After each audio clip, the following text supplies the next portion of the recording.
but I learned about USC still because I still think USC's Mm-hmm. defense is night and day better.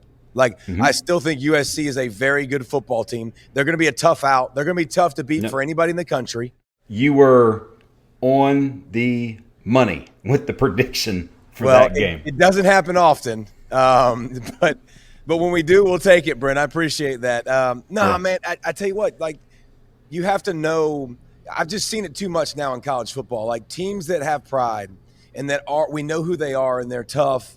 Like, Michigan's not going to lose their pedigree in one season. Like, this is a team that's been to three straight semifinals at least and won a national championship. So you know they're going to, when you tell them they're bad and they stink and I've heard all that negative press, you know they were going to be positive and they were going to come out with a purpose. And Kalel Mullings, bro, like that dude, man, I told you, he came to Michigan, Brent, as a Mullings. I linebacker. think it has a G in it, by the way. But anyway, It yes. does. It does. Mullings. I'm saying Yeah. it Okay. Mullings. Thank you very much, you jerk. It sounded like Mullins. You sound like you're living the G. You gotta give the guy respect. Mullings, number 20. By the way, came to Michigan as a linebacker, and is really just, you've seen, obviously Blake Corum was pretty good. Donovan Edwards is on the cover of EA Sports, like a lot of expected of him. But in the biggest moments when Michigan needed it the most, he toted the rock. And Yes. so I think Michigan. What did you think about Alex Orji too? By the way, he kind of inserts himself into the starting lineup, and The I forward didn't pass think. was not a part of their offense, No, the forward pass was optional. It was optional for sure. And by the way, but it wasn't necessary. no, but you know what? There's a couple things that stood out. Like, you had to start fast. Michigan had to start fast. They had to capitalize on their crowd, and I thought USC got shell shocked. I mean, they couldn't get a first down. They couldn't run the football. Really Field struggled in the position, beginning. Yeah, terrible. field position was great for Michigan. Defense for Michigan was great.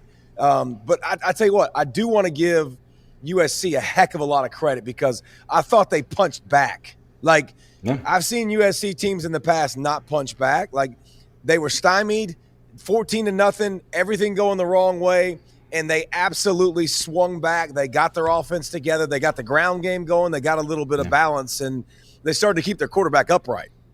Yes, and it was. I think the first half was basically one team was able to block and the other couldn't.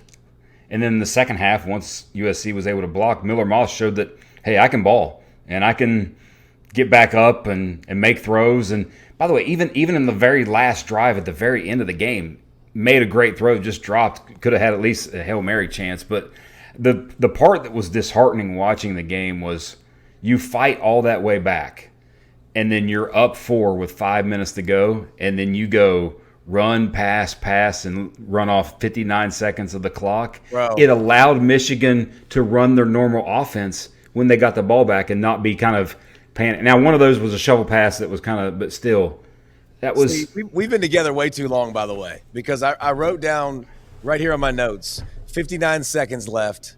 Michigan's offense, or excuse me, you took 5 minutes left. You took 59 seconds off the clock total. You run the ball one time with 5 minutes left. By the way, Michigan's offense had 8 yards in the second half up until this point. 8 yards. You're at the 40-yard line, USC. You're at the 40-yard line. If you run the ball 3 times in a row and you take off 45 seconds of play, you knock that down by a couple minutes, you might make them use a timeout or two. Yeah. And they cannot pass the football. But instead, USC goes pass, and takes off very little clock. And now you give Michigan a chance to run the football, which is all they could do. And Mullins makes a play. Mullings makes a big, huge play. Like, by the way, Brent, there was nothing there. I mean, he did all the work himself, breaking tackles. And that's the one thing I like about him. A lot of running backs run and they assume they're going to get tackled. He never assumes he's going to get tackled the way he runs. He always falls forward. He always makes the first guy miss. That's why I talked about him going into the game. He needs to be the feature guy. He's better than Donovan Edwards. And he said, jump on my back, and he's got good vision. But you're right, man. I thought USC battled, but I thought they mismanaged the clock down the stretch because I understand it in most games. I think you have to take every game in an individual setting and an individual basis. And because Michigan's offense was so bad and my defense was playing so good, I think you got to run the football 3 times. If you don't get the first down, you punt it inside the 10, inside the 20. You make them go 80 with a couple minutes on the clock and see if you like your chances.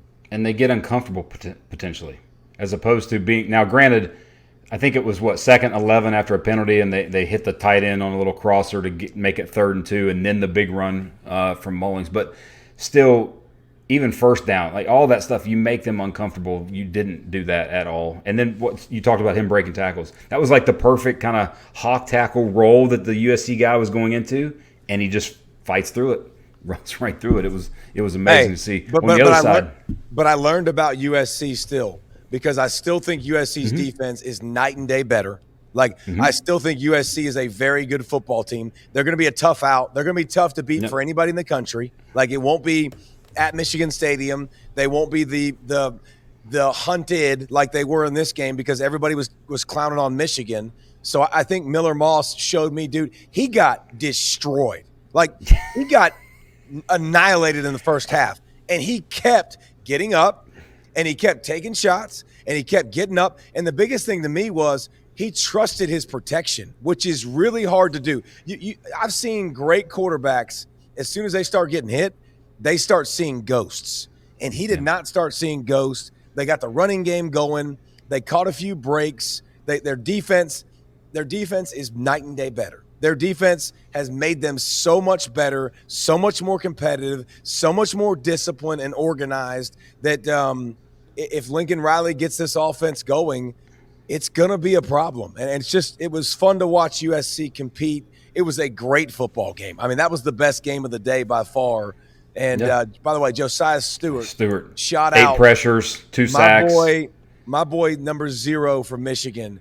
He gets off the rock so quick. He's an undersized guy, but man, he lived in the backfield, and those USC tackles were looking at the back of his jersey all game long. They did a great job at the end of the game stunting inside and taking away that screen pass that they tried to throw, the easy stuff when they were trying to waste some time. But Michigan, the pride. They showed the pride. They showed why they're Michigan and why they can take punches and keep moving forward. And if they can't involve the forward pass moving forward, they still might lose some games here and there, but at least they have that identity and they can go run it down. Their margin for error is not great. It's not great. They got to play minimal. Great. They scored on defense. Everything has to go their way a lot. Pick 6. That won't happen all the time.